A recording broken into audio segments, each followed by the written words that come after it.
সিংহরাশির অধিপতি রবি ২০২৬ সালে শনি আপনার অষ্টমভাবে মীন রাশিতে থাকবে, যা কর্ম ও স্বাস্থ্যের জন্য বড় চ্যালেঞ্জ। অন্যদিকে ১ জুনের পর বৃহস্পতি আপনার দ্বাদশভাবে অর্থাৎ কর্কট রাশিতে উচ্চস্থ হবে। এর মানে দেশের মাটিতে সমস্যা বাড়লেও বিদেশে আপনার ভাগ্য উজ্জ্বল হবে। এটি মিশ্র ফলাফলের বছর, যেখানে প্রতিটি পদক্ষেপ সাবধানে ফেলতে হবে। কেরিয়ার ও ব্যবসা।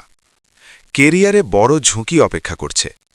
শনি অষ্টমভাবে, কর্মক্ষেত্রে হঠাৎ অপমান, বদনাম বা চাকরি চলে যাবার ভয় থাকবে।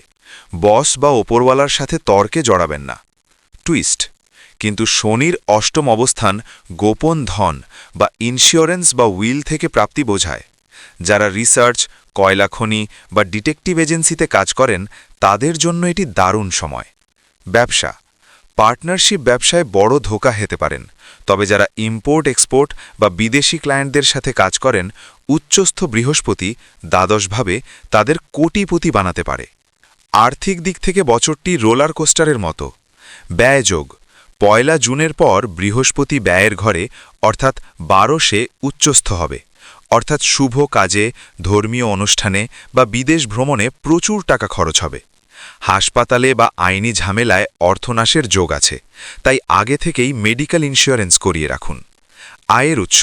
রাহু ও কেতুর অবস্থানে হঠাৎ ফাটকা আয় বা শেয়ার বাজার থেকে লাভ হতে পারে, কিন্তু লোভ করবেন না। সম্পর্ক ও প্রেম। সম্পর্কের ক্ষেত্রে ধৈর্যের পরীক্ষা দিতে হবে। দাম্পত্য। শনির দৃষ্টি আপনার দ্বিতীয় ভাবে অর্থাৎ কথার ঘরে এবং পঞ্চম ভাবে অর্থাৎ সন্তান বা প্রেমের ঘরে আছে।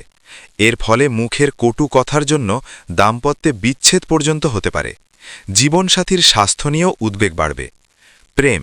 প্রেমিকের সাথে ভুল বোঝাবুঝি হবে, তবে যারা বিদেশে সেটেল করতে চান তারা বিদেশি জীবনসঙ্গী পেতে পারেন বা সঙ্গীর সাথে বিদেশে পাড়ি দিতে পারেন। স্বাস্থ্য।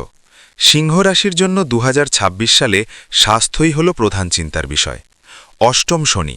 হাড়ের সমস্যা, পায়ে আঘাত বা দীর্ঘমেয়াদী কোনো রোগ ভোগাতে পারে। গাড়ি চালানোর সময় বা সিঁড়ি দিয়ে নামার সময় খুব সাবধান। মানসিক চাপ।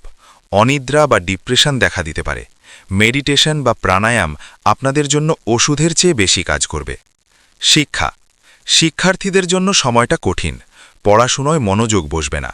শনির দৃষ্টি পঞ্চম ভাবে, কিন্তু যারা উচ্চশিক্ষার জন্য বিদেশ যাওয়ার চেষ্টা করছেন, IELTS বা GRE, তাদের ভিসা পাওয়ার সম্ভাবনা ১০০%, কারণ দ্বাদশ বৃহস্পতি বিদেশ যাত্রার কারক। প্রতিকার। অষ্টম শনির হাত থেকে বাঁচতে এই প্রতিকারগুলো অবহেলা করবেন না। ১.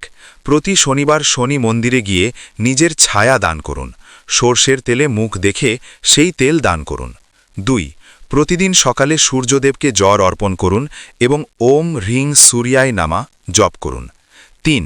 কুকুর বা কাককে খেতে দিন, এতে শনির প্রকোপ কমে। বন্ধুরা, ভয় পাবেন না, সতর্ক থাকুন। সিংহ মানেই লড়াই। এই কঠিন সময় পার করলেই আসবে সুদিন। ভিডিওটি আপনার সিংহ রাশির বন্ধুদের সাথে শেয়ার করে তাদের সতর্ক করুন। কমেন্টে লিখুন জয় শনিদেব, যাতে সব বাধা কেটে যায়। দেখা হবে পরের ভিডিওতে।